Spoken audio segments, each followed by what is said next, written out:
Now, I've said that the ancient Greek religion, the context for the Euthyphro, was an evolutionary religion, so it was more concerned with practices, rituals, than really states of belief, right? States of belief become more important to a certain degree in Judaism, then become extremely important in terms of the functioning of Christianity and Islam.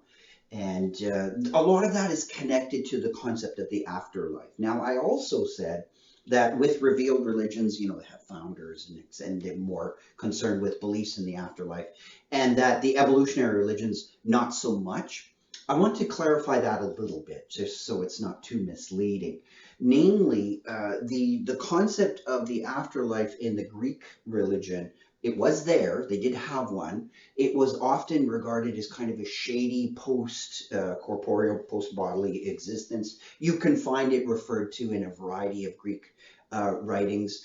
When Plato refers to it, it is quite different. It's what survives, according to Plato, of your bodily passing is like just solely the rational part of you. Aristotle thought that as well. It wasn't that you had a personal immortality. So the notion of an afterlife that let's say when you pass away, that you, like with your memories and all that, become part of or stay with you, a personal identity, that's not ancient. That is a very modern view. So if you're thinking of immortality in those terms, that's not the way that the ancient Greeks would have thought. However, there is some sort of there are a number of mystery cults that played a role, and they did have quasi notions of immortality. And I just want to talk a little bit about this.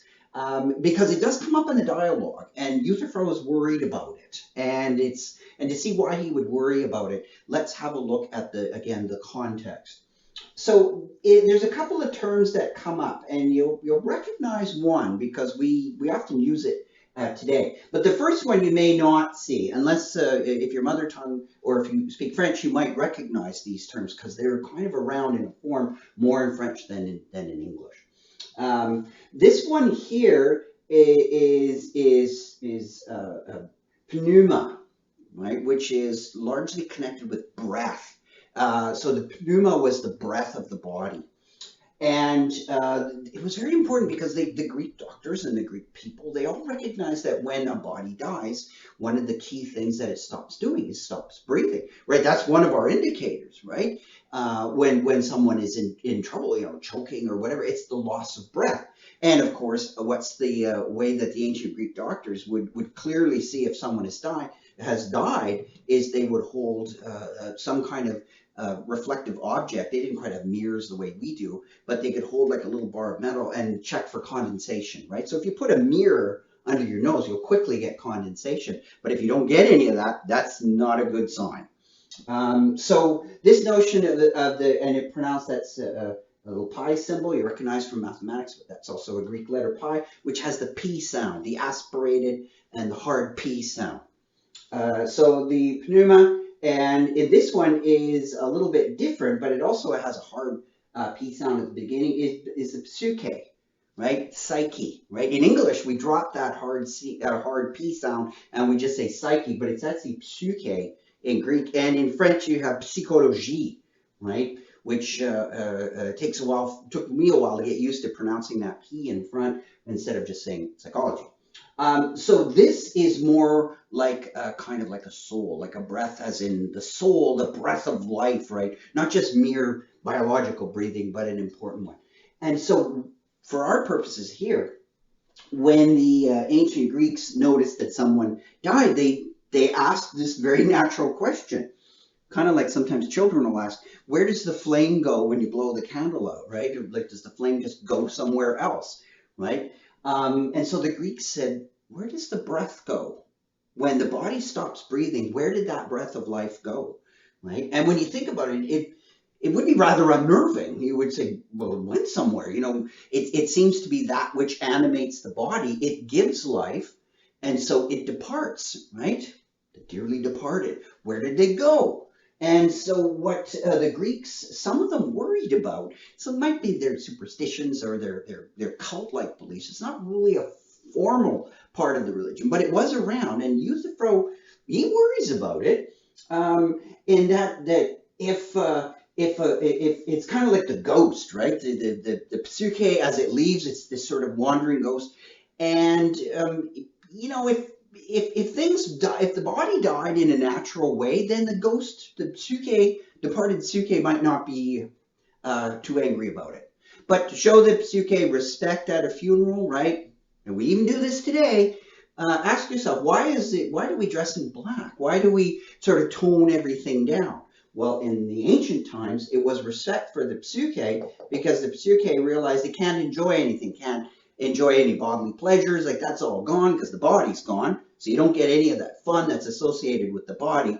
So that when you go to the funeral, you respect the psyche by, clothing yourself very modestly, none of that sexual attraction stuff happening. Make sure you clothe yourself. And if you do eat or drink, you invite the psyche to join in, right? So there is like a recognition of the psyche's loss of things and a respect for, that's one version of the old saying, have respect for the dead.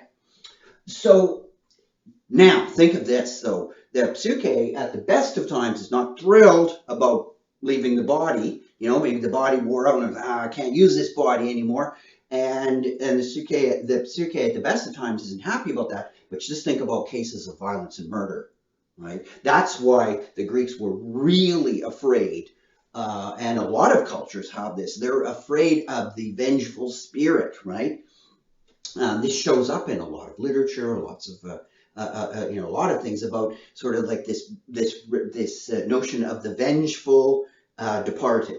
And in Greek, you have this term miasma, which is sometimes translated, it's really loosely translated as a kind of pollution or a blood pollution, right? So if the psyche is evicted from the body, that's what murder would be essentially, is a kind of rough eviction. The psyche is going to be pretty angry about that and may come back to cause trouble, right? So you want to, appease and you want to rectify. So some injustice has occurred that, affected the psyche, like a murder or whatever. Then you want to make sure that you don't get this miasma caused by the vengeful psyche, this blood pollution. You got to do something about it. Have a look in the dialogue. Euthyphro is concerned about this as he tells the story of a murder that has occurred, and he's trying to do something to correct the situation to avoid miasma from occurring.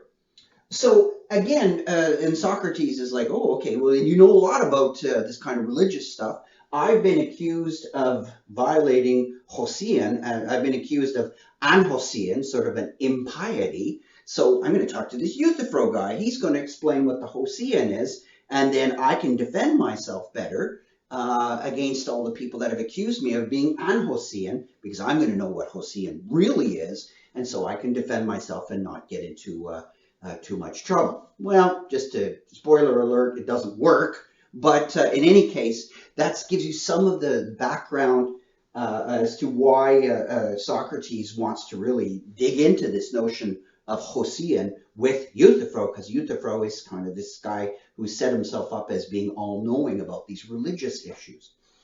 But Socrates, just on a final note here, Socrates also, even though he doesn't, believe in all the gods in the sense of the orthodoxy, as I talked about Zeus and Kronos and Uranus.